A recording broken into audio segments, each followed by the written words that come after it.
Ya.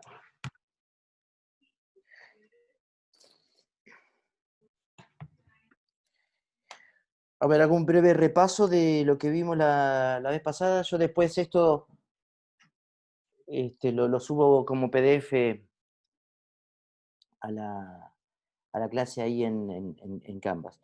El curso lo vamos a hacer en 4 módulos, ¿no es cierto? Aproximación, aplicación, síntesis y cruce. Ahora estamos en aproximación, estamos en la semana 2 y nuestro objetivo es en la semana 4 hacer una presentación grupal de acuerdo al trabajo de investigación. No me voy a meter en lo que viene después, eso lo vamos a ver en su momento. A ver, elegimos estos 5 temas, podrían haber sido 8, podrían haber sido 3, pero bueno, esto nos permite que por lo menos cada uno pueda acceder. Esto hay que imaginárselo como un bosque, ¿no? Que depende por donde uno entre, ¿eh? Uno podría discutir, bueno, pero este bosque es de peumos, es de litres, es de maitenes, eh, pero a lo mejor es de los 3. Lo que pasa es que yo lo estoy mirando del lado donde hay puros peumos, y la otra persona lo está viendo solamente del lado donde están los boldos, y la otra persona están los litres. Pero en el bosque, ¿no es cierto?, están todas esas especies. Bueno, con los temas pasa algo parecido, ¿no? La idea es que si yo elegí la luz, yo desde la luz también puedo hablar del color. Desde la luz puedo hablar de la forma. Desde la luz puedo hablar del tamaño y también de la tipografía, ¿por qué no? Y así también con los otros temas. Desde la forma yo puedo llegar al color, desde la forma yo puedo llegar a la tipografía, etc.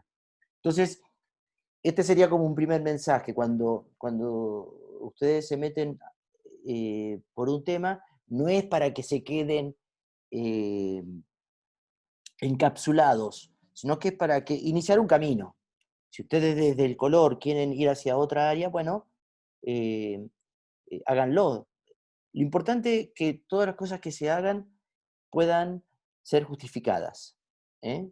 Yo siempre voy a hacer la pregunta de ¿por qué hacemos lo que hacemos? Uno lo podría ordenar así. ¿Por qué? Porque de algún modo todos reconocemos que la tipografía responde a un mundo más verbal y la tipografía dialoga, ¿no? Dialoga con los otros tópicos. Es más, la tipografía no estaba considerada, nosotros la incluimos porque nos pareció que, que estábamos perdiendo algo si no la considerábamos, ¿no? Así que son diferentes modos de graficarlo. Si alguno va, así como Tamara me preguntó por la obra, van teniendo preguntas, me la van haciendo por el chat. Y ustedes, chicas, ayudantes, si ven que yo me salto algo, me lo recuerdan, ¿ya? Em, Se habla de que las imágenes, a veces dicen, ¿no? Una imagen vale más que 1000 palabras, ¿no? Ya podría ser un tema a discutir incluso. Lo que está claro es que si nosotros nos moviéramos solo en el mundo de las imágenes, tendríamos un problema para entendernos, para comunicarnos. Porque pareciera ser que las imágenes igual requieren de las palabras, ¿no? Hay una relación. Así como las imágenes enriquecen las palabras eh, precisan el significado que podría tener una imagen. De hecho, uno habla un poco del concepto de ancla, ¿no? La palabra es como un ancla, ¿no? Que hace que el significado de una imagen sea este y no aquel, pudiendo serlo también. Vamos a algún ejemplo. Bueno, imaginémonos que eso es una ovejita, ¿no? En el sur de Chile. Esto yo lo presencié. Una familia, madre, padre, hija, ¿no? Y la niña, ¿no es cierto?, dice, qué linda ovejita para jugar, ¿no? Lo vio de algún modo como mascota, este, así como la Fran, ¿no?, que tiene un erizo en su casa. Em, la mamá dice, uy, qué buena lana para tejer, ¿no? Y de algún modo sí, podríamos decir que lo vio como materia prima, ¿no? Una materia prima privilegiada. Y el papá dice, bueno, qué buena ovejita para asar, ¿no? Y lo vio como alimento. Entonces, si ustedes se fijan, una misma imagen puede significar cosas diferentes. Y tenemos que contar con eso. Tenemos que contar con eso. Por eso no basta. Una cosa es el arte, pero ya cuando nos metemos en temas de comunicación, donde yo tengo que precisar lo que quiero comunicar, a veces la imagen sola no basta. Tiene que estar articulada con algún tipo de comunicación verbal. Por eso yo creo que está bueno esto de ver en tensión lo verbal con lo no verbal. Ambos son visuales, ¿no? Porque si yo veo un mensaje impreso en la vía pública, es un mensaje visual, ¿no? Eh, entonces uno podría decir que lo visual es verbal y no verbal. Por ejemplo, lo mismo con una silla, ¿no? Un icono de una silla podría, en un espacio, podría significar una sala de espera, por ejemplo, en una consulta médica o en una estación de trenes, ¿no? O sea, aquí puede esperar, ese sería el mensaje. En otro contexto, podría ser el icono para una mueblería. Aquí se construyen sillas o aquí se reparan sillas, ¿no? Si ustedes se fijan antiguamente, el modo más eficaz de comunicar algo era poner algún elemento en la fachada, ¿no? Uno ve todavía, si uno recorre cuando ya podamos salir a la calle más, eh, eh, por ejemplo, en Estación Central, en 10 de julio, uno ve todavía esos carteles, ¿no? Como un pistón gigante, o sea, un elemento del motor puesto gigante como referencia a la actividad que se hace ahí dentro. Pero también la silla podría tener un elemento, podría tener un significado simbólico, ¿no? ¿Qué significa, por ejemplo, soñar con una silla, ¿no? Tiene que ver con el éxito, tiene que ver con el reconocimiento. Entonces, ¿a qué voy con esto? Que tenemos que contar con que las imágenes entran en diálogo con los textos, ¿no? Entonces, siempre... Ahora, esto no significa que una mala imagen sea reemplazada por un texto, porque la imagen no comunica lo que yo quiero comunicar. Entonces empiezo a sobreexplicar, ¿no? Eh, entonces, ¿cómo yo sostengo esta relación? Bueno, hay una relación ahí entre el título y la imagen, lo que es diferente a una imagen y un epígrafe, ¿no? ¿Qué entra primero? ¿Qué veo yo primero? Si ustedes van a una exposición y de repente el título está tan chiquitito que claramente está la intención de que primero yo me enfrente a la obra. Y el título no es condición para que yo entienda la obra. es solamente un ancla, pequeño ancla. De hecho, hay títulos que son sin título, ¿no? Justamente porque el artista quiso entregarse, bueno, a esa obra, yendo de algún modo a la pregunta de Tamara, está más cerca del arte, ¿no? Pero es inevitable que pensemos con imágenes. Pensamos con imágenes. De hecho, los, los procesos espirituales, intelectuales, esos que son más difíciles de precisar, también tienen su origen, también tienen su origen en la naturaleza, ¿no? Y en esto nos podemos meter más a fondo. Todos los conceptos tienen su origen en la naturaleza. Y la naturaleza es un conjunto de imágenes. Entonces, pensamos con imágenes, ¿no? Hay uno de los libros sugeridos, ¿no?, de lo espiritual en el arte, donde Kandinsky relaciona, ¿no es cierto?, los colores con sonidos. Pero finalmente él apunta tanto con colores como con sonidos a una misma realidad. Por ejemplo, no es lo mismo la transparencia que la opacidad. No es lo mismo lo cálido que lo frío, ¿no? No es lo mismo lo húmedo que lo seco. Y así uno podría establecer un montón de tensiones que uno la trata de comunicar, por ejemplo, o con música, o con el arte, o con el diseño, o con la comunicación, o con otras disciplinas. Pero pensamos con imágenes.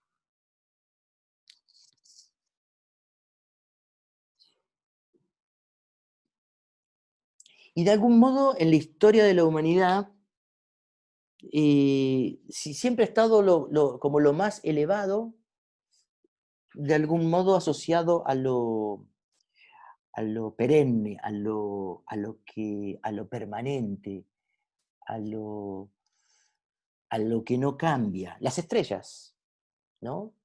Eh, por eso la astronomía, pero también esto de mirar las estrellas para orientarse, porque las estrellas nos dan seguridad. Nosotros ya perdimos esa relación con las estrellas, a menos que salgamos a la naturaleza en espacios no iluminados, que sucede muchas veces o en vacaciones o en casos más particulares, pero antiguamente la relación con las estrellas era permanente. De hecho, el verbo considerar viene de ahí. Siderar significa estrellas, ¿no? Entonces, considerar es poner en el contexto de las estrellas un tema para ser resuelto. Entonces, ¿por qué? Porque las estrellas me orientan. Yo considero y me oriento. ¿Por qué me oriento? Porque estoy perdido. Cuando estoy perdido me oriento. ¿Cómo me oriento? Con las estrellas. Entonces, de algún modo lo que está arriba, lo permanente, ¿no es cierto?, es lo que nos da seguridad. Y a medida que vamos entrando en los planos más inferiores, más de los sentidos, empieza como el desorden, ¿no? Y están las miradas escépticas, que todo lo que tenga que ver con los sentimientos no es creíble. Y también están las convenciones, ¿no?, que de algún modo dicen, bueno, a ver, le empiezan a dar forma a ciertos símbolos, a ciertos significados, ¿no? Como hablábamos recién con la silla. La silla significa en los sueños tal cosa. Bueno, ahí Freud desarrolló mucho este tema. Y de hecho, de aquí salen también las clasificaciones antiguas de las artes liberales y las artes mecánicas. O sea, lo que nosotros hoy vemos como la pintura, la escultura, el arte, nos tenían abajo, ¿no? Y arriba era todo lo que asociado a la matemática, la astronomía, la geometría, la aritmética, la gramática, ¿no? Y la música entraba ahí porque se parecía de algún modo a la matemática. Entonces, ¿cuál sería nuestra tarea? Nuestra tarea va a ser, a través de los diferentes ejercicios que vayamos haciendo, dos movimientos. Uno es aprender a leer y el otro es aprender a escribir. Me estoy hablando no de escribir, sino estoy hablando de escribir con imágenes. O sea, un proceso de lectura y un proceso de escritura. ¿Qué sucede primero? Y uno podría decir, sí, es verdad, uno tiene que saber leer para poder escribir, ¿no? Pero tampoco es así que, eh, de que la escritura sucede solo después. O sea, es verdad, la lectura es anterior, pero en la medida que nosotros empecemos a escribir y a escribir para ser leídos, vamos a poder leer mejor. ¿Ya? Entonces, esto va a ser una experiencia de retroalimentación permanente. Y ahí puse mí, porque justamente la idea es que nosotros no aprendemos un lenguaje muerto, ni un lenguaje abstracto, ideal, sino que es mi lenguaje. El tema es acceder a mi lenguaje. Ese debería ser el logro de este curso. Quiero saber si me están siguiendo, me ponen la manito azul, que para saber si me están siguiendo. Ya, bien. Ustedes mismos la tienen que sacar, ¿ya? Este, al menos que tengan preguntas. Ahora,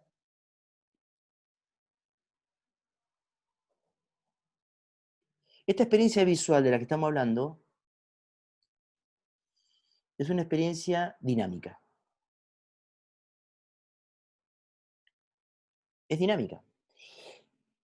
Porque claro, cuando nosotros estamos hablando de imágenes fijas visuales, podríamos pensar que lo fijo, la imagen fija, tiene que ver con que no hay movimiento. Y no es verdad. En realidad la imagen fija no es un término correcto. ¿A qué me refiero con imagen fija? Una foto, un dibujo. ¿No? Que claro, sí, no se está moviendo físicamente, pero sí hay movimiento interno, hay tensiones. Entonces, las buenas imágenes, ya sea foto, dibujo, diseños, las buenas imágenes están vivas y tienen tensiones internas. Y la gran tarea va a ser, primero, aprender a leerlas y, por otro lado, aprender a crearlas. Las imágenes que no tienen dinamismo, esas sí que están muertas. No es lo mismo el equilibrio que la falta de vida. Una obra puede ser equilibrada, pero llena de vida. ¿Qué significa llena de vida? Que tiene tensión. Y tener tensión no es lo mismo que caos. Entonces hay algo de orden, hay algo de movimiento, hay lecturas. Tengo esta foto porque como estamos en cuarentena, o algunos pueden estar desconfinados, pero estamos... Es para decir que en realidad uno puede tomar una obra de arte, pero puede tomar cualquier realidad. O sea, estas dos fotos tomadas en la cocina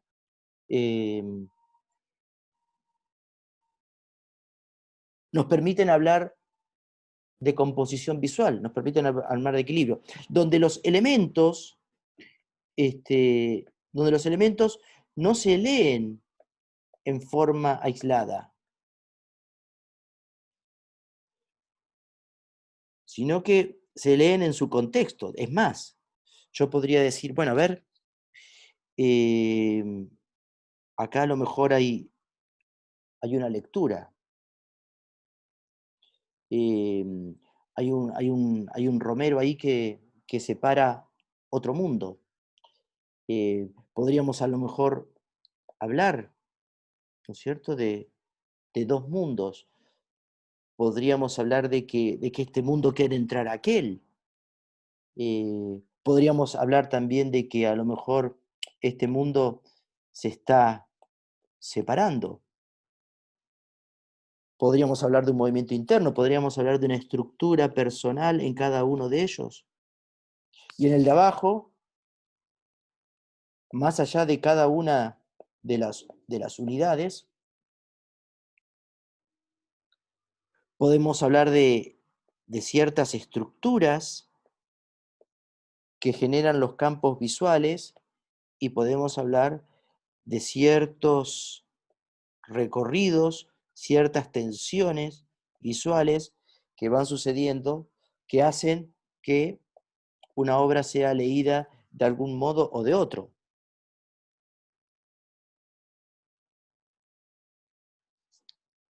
Entonces hay un permanente diálogo con la realidad, con los objetos,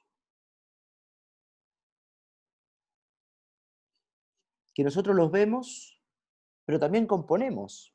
O sea, cuando ponemos una mesa, cuando ordenamos los libros, cuando hacemos la cama, cuando nos vestimos, estamos componiendo, ¿no? Cuando colgamos un cuadro,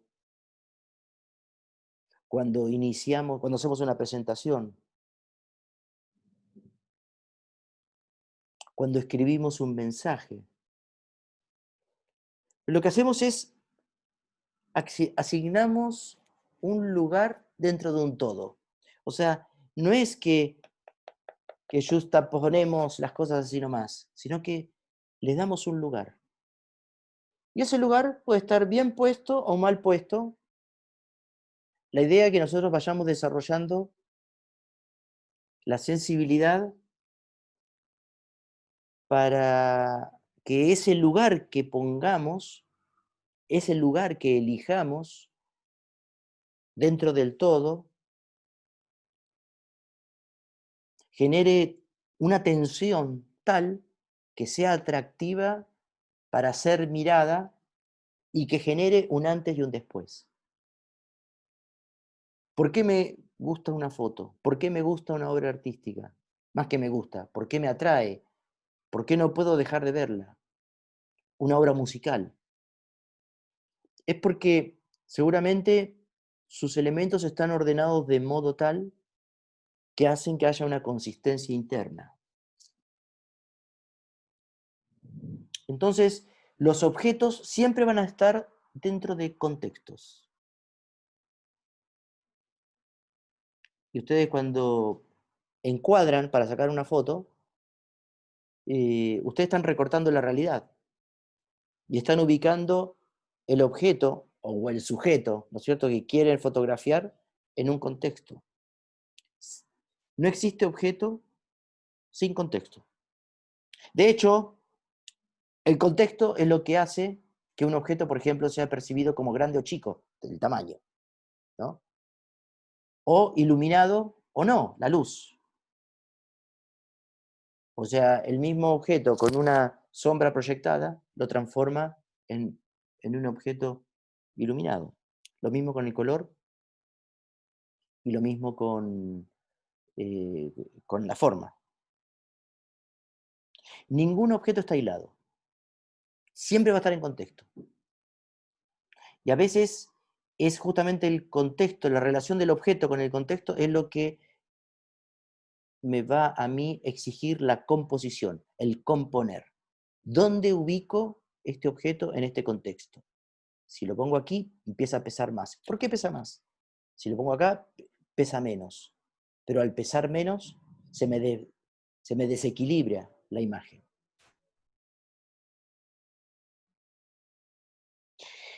Por ejemplo, uno podría hablar de simetría y decir, bueno, sí, ya, ok, ya. Acá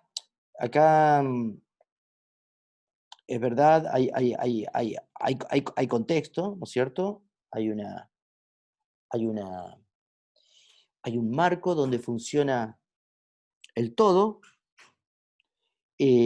Claramente hay tres grupos de formas.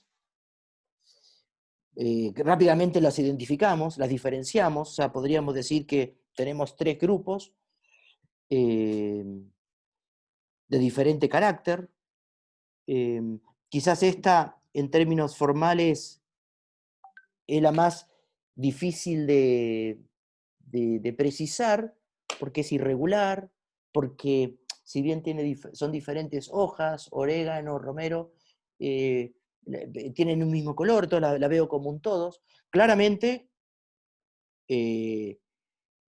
percibo rápidamente esos ajíes, son dos, tienen una dirección, marcan, ¿no es cierto? Marcan una dirección. Y los pepinos funcionan como grupo, pero yo podría de repente también armar como subgrupos, ¿no? Eh, Podría decir, bueno, acá hay un subgrupo, acá hay un subgrupo, acá hay un subgrupo.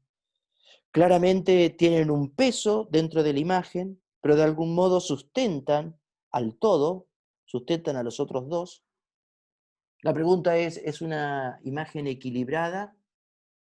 Uno podría hablar también de ciertas tensiones. ¿Cómo lo leo yo esto? Quizás las hierbas es lo último que voy a mirar, pero claramente aquí hay un recorrido, aquí hay otro recorrido, aquí hay otro recorrido, y quizás se genera, en estos tres, se genera una suerte de triángulo, apoyada con estas hierbas que por su luz se suman más al fondo, de algún modo, ¿no? Esta zona, esta zona de luz, ¿no es cierto?, de algún modo participa más de los pepinos. Todo es verde. Todo uno podría decir, a ver, pongo este ejemplo porque es un ejemplo eh, pedestre, cotidiano. Por supuesto que en las obras de arte esto es más sofisticado, pero si yo lo analizo desde el color, por ejemplo, podría decir, bueno, acá hay una opción amarillo verdosa, ¿no es cierto?, para los objetos, sobre un fondo cálido. Si lo analizo desde el punto de vista del tamaño, bueno, claramente los ajíes tienen un rol de mayor tamaño que que el de los pepinos. Y habría una escala, ¿no es cierto? Podríamos hablar de 1, 2 y 3 en términos de tamaño. Entonces ya vimos color, ya vimos tamaño. En términos de luz, podríamos decir que a lo mejor los pepinos son 1, los ajíes son 2 y las hierbas son 3. Y en términos de forma, podríamos decir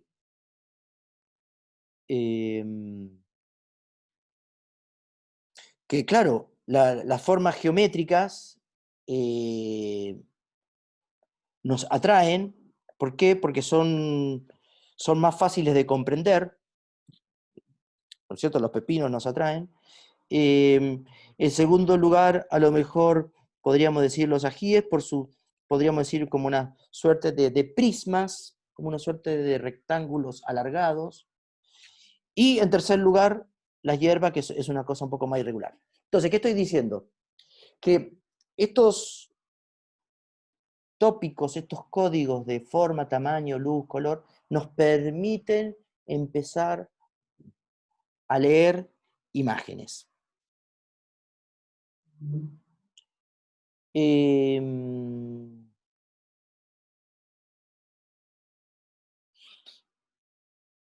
Con el contexto,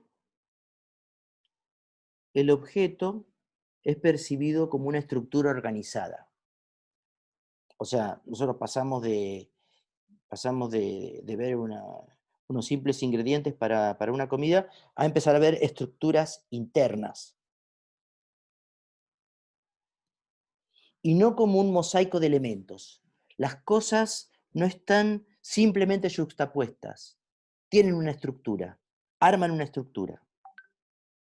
Y esa va a ser la tarea nuestra como comunicadores, artistas, creadores. Empezar a ver la estructura de las imágenes, pero no como un ejercicio mental estéril, sino como un valor agregado ¿Y cuál va a ser ese valor agregado que le va a dar las imágenes bien compuestas? Por ejemplo, esto es una imagen cualquiera. Yo podría decir, bueno, hay un banco, pero ese banco, en este contexto, tiene no solamente un significado, toma otra relevancia, ¿no? Aparte del lugar de descanso, que no hay a dónde más ir. De hecho, esta imagen tiene una composición, ¿no es cierto? Tiene un punto de fuga en el infinito, ¿no es cierto? Que está marcado también por las diferentes rectas que se van, sugiriendo. Tiene una cosa, desde el punto de vista del color, tiene un monocromatismo, ¿no es cierto? Tiene algo de verdoso, tiene algo de amarillento, pero claramente no es el color lo que está estructurando, sino que es ausencia de color, quizás más luz, eh, más forma, o sea, las rejas, lo, lo rígido, lo estrecho, lo pétreo del piso, ¿no? Hay algo de encierro, hay una luz, hay una luz pálida, o sea, no estamos viendo ningún foco de luz preciso, ni vemos sombras duras, ¿no? Ahí por los escalones vemos algo de sombra, podríamos decir, sí, está llegando el sol, y si está llegando el sol, está llegando en forma muy vertical, estamos hablando o del mediodía, o estamos hablando de una luz envolvente.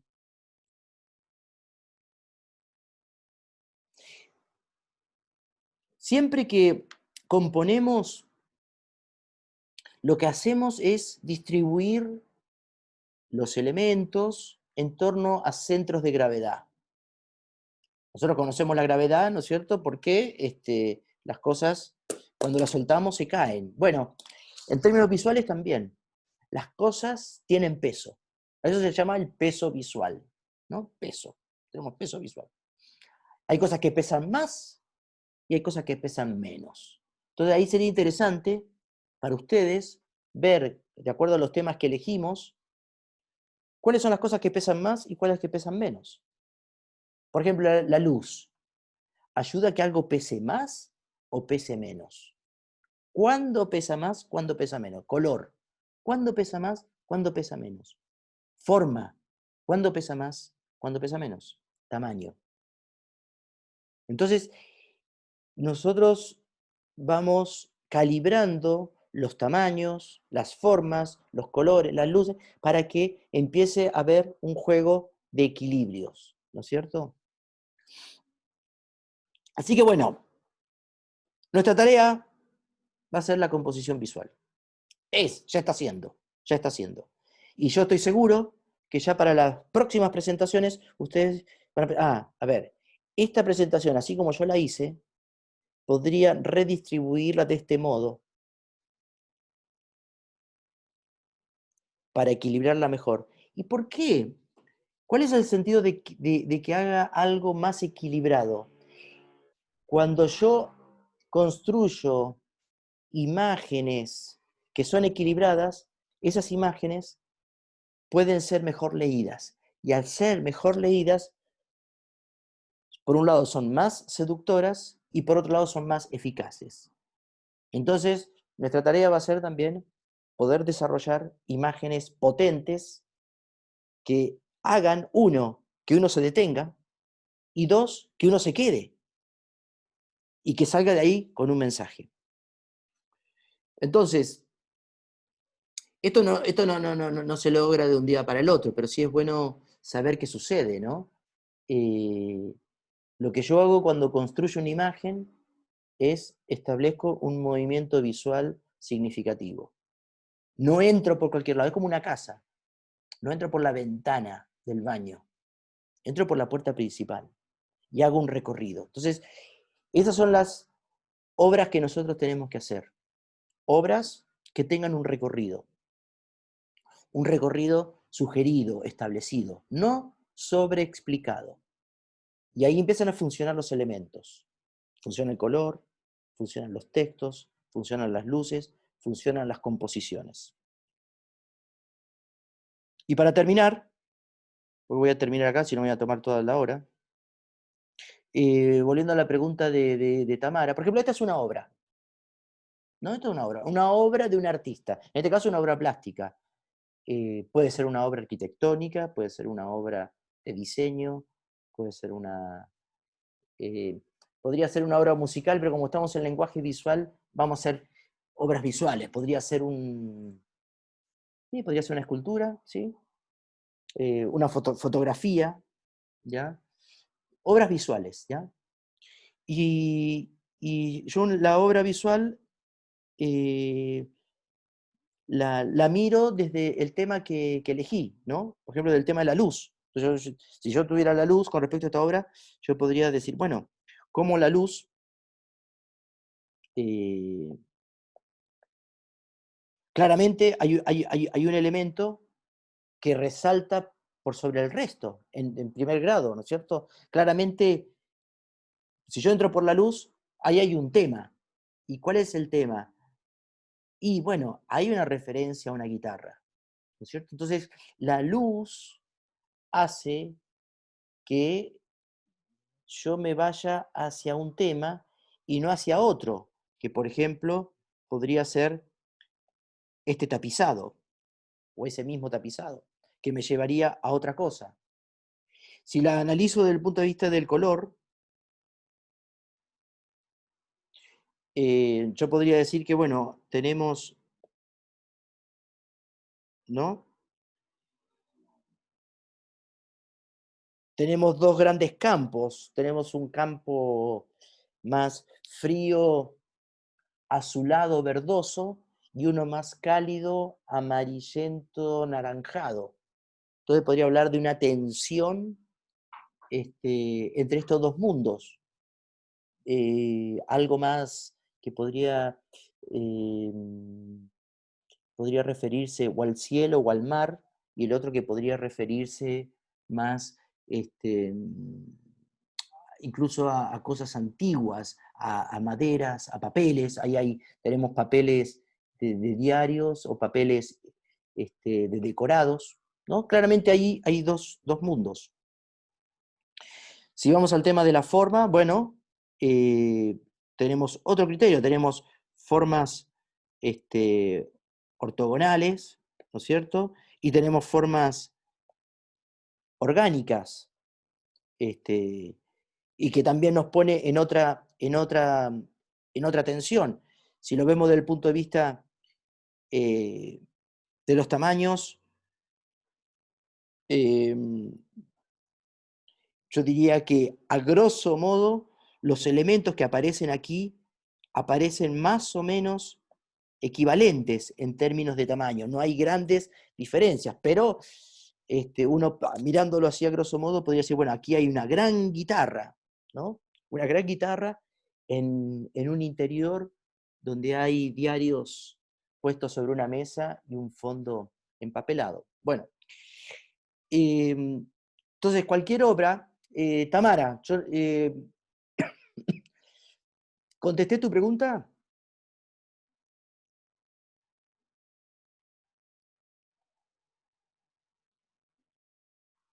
Ya, ok. Entonces, yo voy a quedar acá porque ya hablé mucho. Em, Quiero saber si tienen consultas o preguntas. Lo que haríamos nosotros ahora sería, em, voy a sacar esto, lo que haríamos nosotros ahora sería juntarnos por grupo para em, experimentar un poco la herramienta, compartir un poco la información, y el objetivo sería preparar la presentación grupal. Piense que la presentación grupal no debe durar más de 5 minutos. La semana que viene lo que haríamos es una revisión de, de ese avance como para perfilar mejor la presentación final.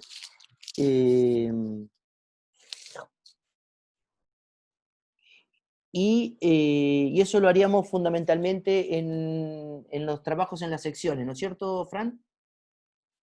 Sí. Ya. Y lo segundo, para entregar la semana que viene, es que cada uno elija una obra de un artista. Entonces, perdón, dale. No, que sea relacionada con su tema. Claro. Entonces, nosotros para la semana que viene, cada uno elige una obra, ¿no es cierto? Y esa obra, abajo, aparte del nombre, ¿no? Puede poner en una línea o dos eh, cómo vinculan esa obra con su tema, ¿no? Puede ser un comentario como el que yo hice u otro, pero por lo menos ya empezar el ejercicio de verbalizar. Entonces, para la semana que viene, el lunes, cada uno elige una obra con este pequeño texto que vincula con su tema. En el caso que tengan dudas, la Aileen va a dejarlo esto por escrito. Una obra Sí. puede ser un fotograma de alguna película. El problema que tienen los fotogramas, puede ser, sí, el problema que tienen los fotogramas es que han sido compuestos en movimiento. Entonces el fotograma muchas veces no da cuenta de lo que quiso el director de fotografía. Entonces veamos cómo es el fotograma. Sí, yo trataría de que fuera una foto fija, ¿ya? Si te fijas, en el cine más antiguo, de hecho las fotos fijas no están sacadas de los fotogramas, sino que están producidas aparte, ¿no? Justamente para poner foco en el tema de la composición. Yo preferiría que no, pero si está muy buena, hacelo, ¿ya? Y en grupo, empezar a preparar la presentación. Vamos a hacer ahora la experiencia por secciones, ¿no es cierto, Fran? Sí.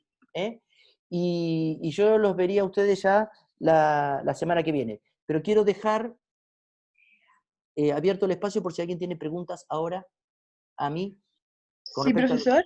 Sí, ¿quién habla? Pilar, perdón, yo no entendí. ¿Hay que traer una obra por grupo o por persona? No, la obra es por persona. Ya, ok. Vamos a tener en paralelo las dos cosas, la obra por persona, ¿no es cierto? Y la presentación como grupo. Entonces, cuando hagamos la presentación, en 2 semanas más, ustedes seguramente van a hacer la presentación temática como grupo y al final cada uno mostrará su obra. Pero puede ser que ahí hagan ajustes, qué sé yo. Pero ya para la semana que viene, en forma individual, la elección de la obra. ¿Te contesté? Ok. Sí, gracias. Ya, ok. Igual yo lo voy a dejar escrito como en las tareas para que no se olviden. Buenísimo. ¿Vos, Fran, estuviste grabando? No. No, Ah, creo Pero que sale grabando, ¿quién? que sale grabando igual, o sea, sale recording. Está sí, grabando. Entonces a lo mejor creo que siempre se grabó solo, ya, perfecto, bueno, porque yo me olvidé. El comentario que sea de 2 líneas aproximadamente, ya, perfecto. ¿Quién más tiene alguna consulta o pregunta?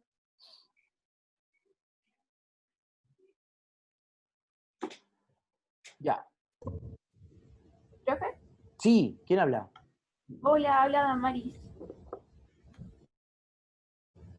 ¿Me escucha Damaris, bien? ¿no? Sí, sí, sí. Sí. Lo que pasa es que esta es mi primera clase, tuve algunos problemas de conexión y Ya. quería saber si con algún ayudante podía conversar. Bueno, con ella ya estoy conversando por WhatsApp, así que ¿Con sí, quién? Con la Fran. Sí, con la Fran. Comunicate con la Fran. ya con ella ahí veo todo. Sí, explicar todo lo que hemos hecho, lo que hay que hacer. perfecto. Ahí Aileen dejó abierto un Zoom Yo, para dudas. claro, como esta reunión va a terminar luego, dejé abierto un Zoom para la gente de mi sección que tenga alguna pregunta o algo así. Perfecto. Entonces, si les parece, Aileen, Javiera y Fran, yo estaría cerrando porque veo que no hay más preguntas, ¿no? Ujú. Sí, igual cualquier cosa nos preguntan ahí a Perfecto. nosotros. Sí, Cualquier cosa- claro. Ya, Por grupo de buenísimo. WhatsApp también pueden preguntar todo. Buenísimo. Bueno, entonces me despido. Gracias por su tiempo y nos vemos la semana que viene. ¿Podría mandar el link del WhatsApp? María Jesús Montero pregunta. ¿Cuál es su sección? Creo que de tu sección, no sé. No ¿Mía? sé. No, no. Después que sea de la mía, yo todavía no hago grupo de WhatsApp porque no puedo agregar gente. Para. Mm. No Sí, María Jesús está tengo, con vos, Ailín. sí, yo no tengo memoria en el celular para cómo agregarlo, entonces estoy Entonces, buscando la forma de agregar, como de hacer un grupo sin tener que disponer de memoria del celular. perfecto. Entonces, María Jesús, el modo de contacto sería ahora este Zoom, ¿no es cierto? Claro, sí, por eso dejé el Zoom, voy a dejar el Zoom abierto en caso de cualquier duda. Perfecto. María Jesús, ¿te quedó claro? Ya, ok. Bárbaro. Bueno, Fran, y después la persona que se va a cambiar de tu sección a mi sección. Es que al final me pude contactar con Damaris, que era la que estaba como en el mismo grupo. Es ella la que habló, perfecto. Sí, perfecto. Ya, bien. Bueno, entonces yo me despido. ya, Chao, súper. chicas. Chao, chicos. Chao. Hasta Ok, luego. chao, chao. Chao.